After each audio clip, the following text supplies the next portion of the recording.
Assalamualaikum warahmatullahi wabarakatuh. Halo semuanya, perkenalkan nama saya Eka Resjana. Saat ini saya berstatus sebagai mahasiswa semester 4 di program studi Ekonomi Manajemen dengan NIM 23010035. Di sini saya akan menjelaskan sedikit mengenai mata kuliah saya, yaitu materi Ekonomi Makro. Nah, dengan judul Pendapatan Nasional, Keseimbangan dalam Perekonomian 4 Sektor. Nah, untuk memenuhi tugas mata kuliah saya yang diberikan oleh dosen pengampu saya, mohon izin Bapak Dr. Saudin SEMM. Nah, baik, di sini saya akan menjelaskan judul saya, yaitu Pendapatan Nasional, Keseimbangan dalam Perekonomian 4 Sektor. Nah, di sini saya akan menyebutkan satu persatu isinya, yaitu ada pengertian dari perekonomian 4 sektor.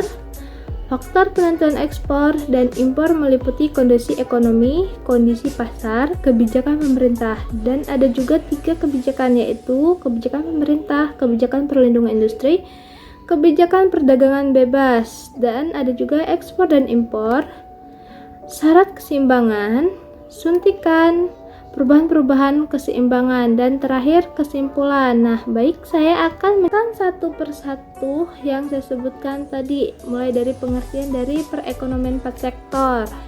Baik, pengertian dari perekonomian 4 sektor yaitu adalah perekonomian terbuka yang melibatkan 4 pelaku ekonomi, yaitu 1 rumah tangga, 2 perusahaan, 3 pemerintah dan luar negeri.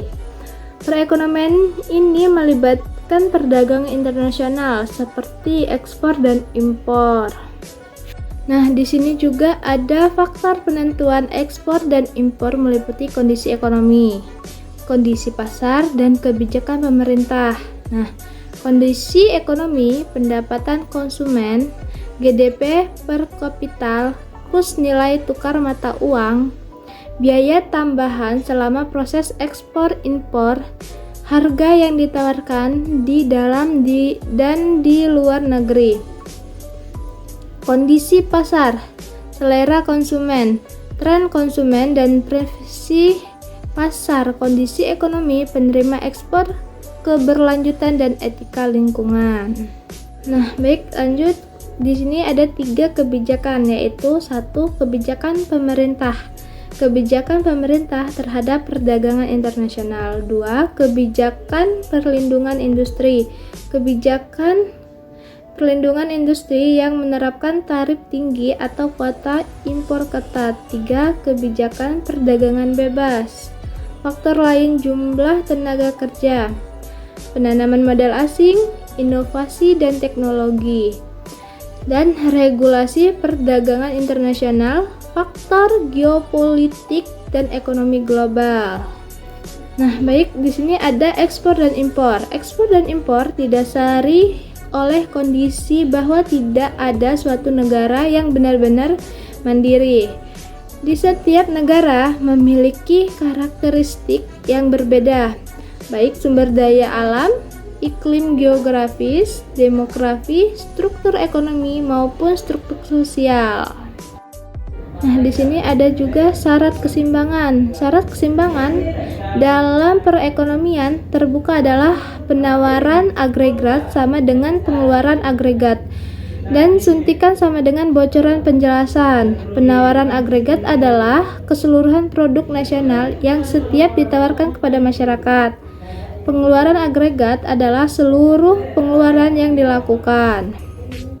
Di sini juga ada suntikan. Suntikan adalah pemasukan pendapatan, sedangkan bocoran adalah pengeluaran pendapatan.